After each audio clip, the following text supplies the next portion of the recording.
Hello friends, in this video I want to explain to you how we can run the mutation test.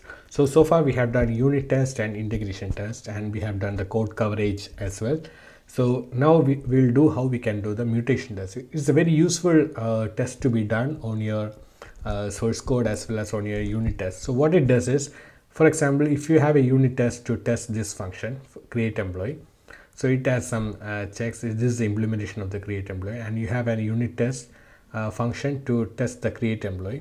So what the mutation does is it will inject some kind of bugs in the create employee and will check the unit test is failing.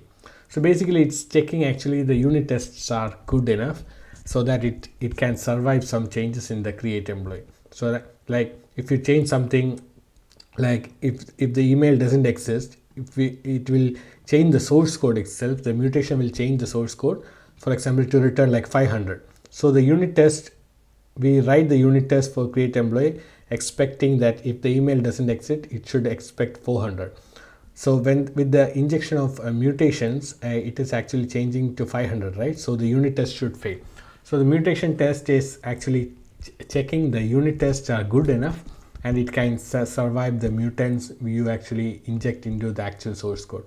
So in a nutshell, you actually with the mutation you actually inject some bugs into your actual source code, and you run the unit test and see the unit test is failing or not. If that unit tests are failing, which is good, that means it has catched this change in the source code and it failed. If it doesn't catch it, then the unit test is passing. That means unit test is passing, then your unit test coverage is not good.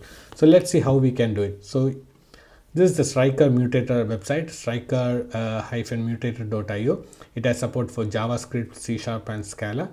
Let's click JavaScript. It has some introduction. So if you go to the handbook,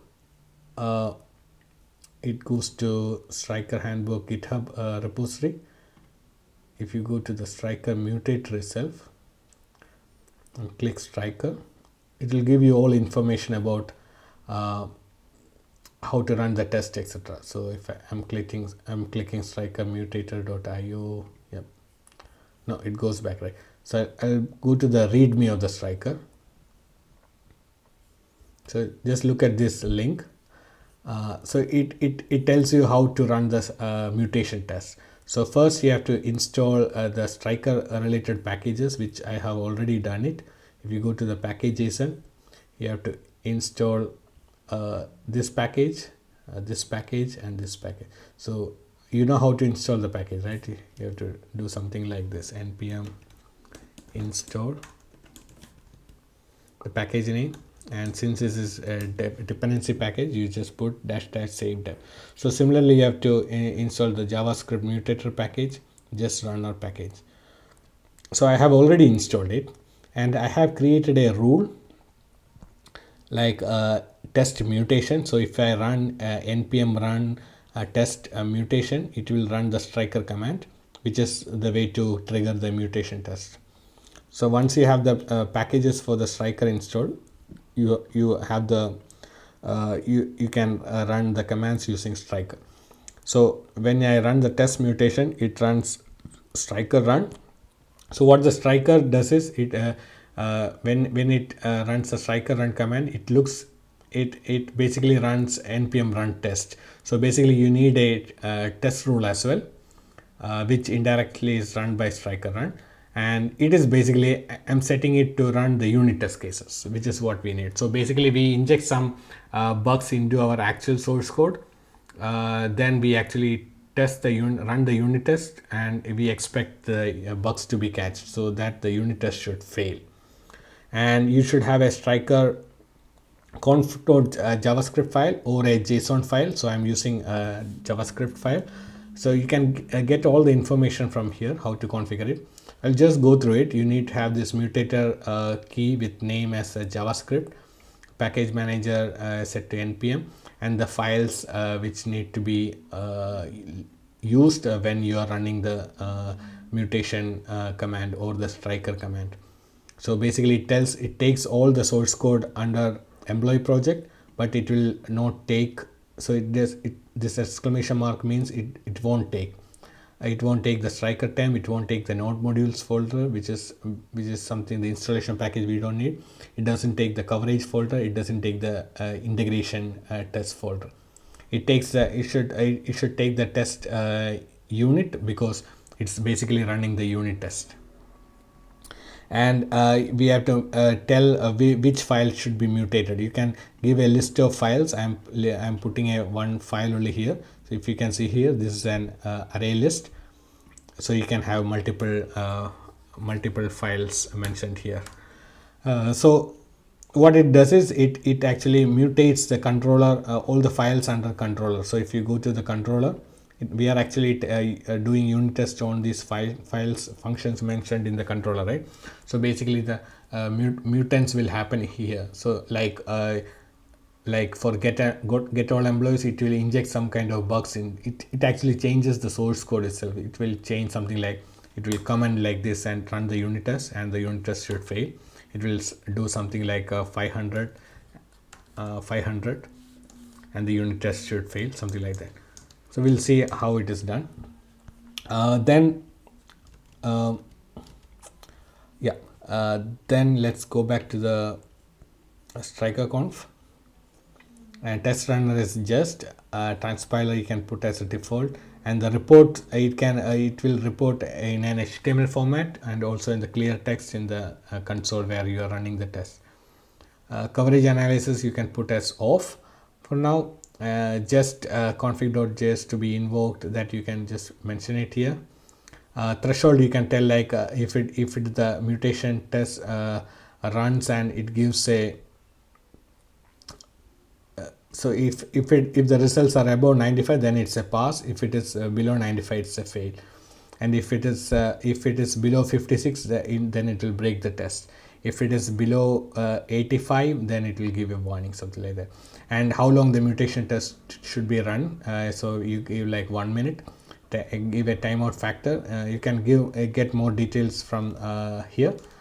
Maximum concurrent test execution 6. So that's about that striker-conf.js. So let's run it. So how we will run it, we have to let's make sure we are in the employee project. npm run test mutation. So I'm running the test. You can see here it created a striker-temp folder, and it is creating a sandbox. So the sandbox will have all the files that you have mentioned here. It is used for running your this is actually project, and it will run the test here. So the sandbox will have all the files you have mentioned here. Yeah. So now I have the results. So if you see here, this is the score we got. So we should target for 100%, but now we got a 77%, which is okay. And it will give you a result in HTML also. So if you just click here, it actually comes here. So if you look under the employee project, there's a folder called reports, and you have the index.html. So if you open it here, so this is the mutation test we have got. So if I click here, so we are testing the employee controller.js, and this is something we are expecting. So all the mutants it has injected into the employee controller should be killed. So how it is killed? It is killed by running the unit test, and the unit test should fail. So that's how it is killed. If the unit test didn't fail, that means it is survived. So we have 17 cases where it is survived, which is bad. So let's go back and see which all cases have survived. So for example, so these are the mutants it actually created. So I'll just take this as an example. So this mutant survived, number 70. So it is actually looking at here. So that means what the mutation test did is, the mutation test did is, we had this implementation, right? This line of code which actually sends 400 and send a text with this string. So what the mutation did is, it actually override the source code with an empty string. So instead of you provide an invalid password, it is giving a empty string, and our unit test should ideally catch this this one. So how you catch it, you should, the unit test should fail, but the unit test didn't fail, that means it survived. So if you look at so basically we didn't had any unit test which actually checks whether if the validate password is failed, it checks the return status is 400 and it checks the text is something like this. If we were actually checking the text returned is something like this hard-coded string, then we should have catched, like if it is an empty, that should have failed. So if you go to the unit test, I have a source code commented. This is the test which actually should have been present, then this mutant should have killed. So basically what it does is mocks an employee, mock return value false, and it expects the status code to be 400, and it actually deliberately checks the string returned is this one.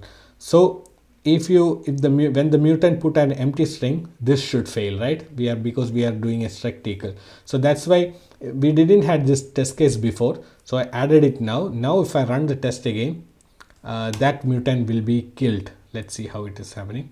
So I'm running npm run test mutation, which basically is running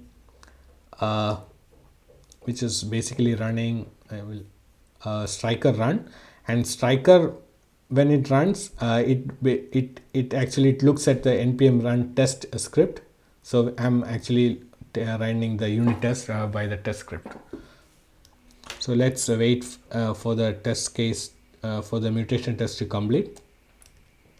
So the mutation test has run. So if I scroll up, right, I will see like earlier we had this case which was survived. Now it says we have a proper test case to handle this scenario. So the mutant which is introduced with this line of code has been killed. So the mutation test has the results have been better now. So if you go to the index.html, this was the old test, survived 17, killed 58. If I look at the new test, killed is 60 and survived is gone down to 50. So that's about mutation test. It's a good practice to have the mutation test in place, which actually makes sure the unit tests are good enough. It actually it has great capabilities, so it actually changes your source code in such a way that the unit test should fail. Actually, if the unit test didn't fail, that means the mutation test have bad results, and then you need to look into the unit test and have more test coverage. Thank you.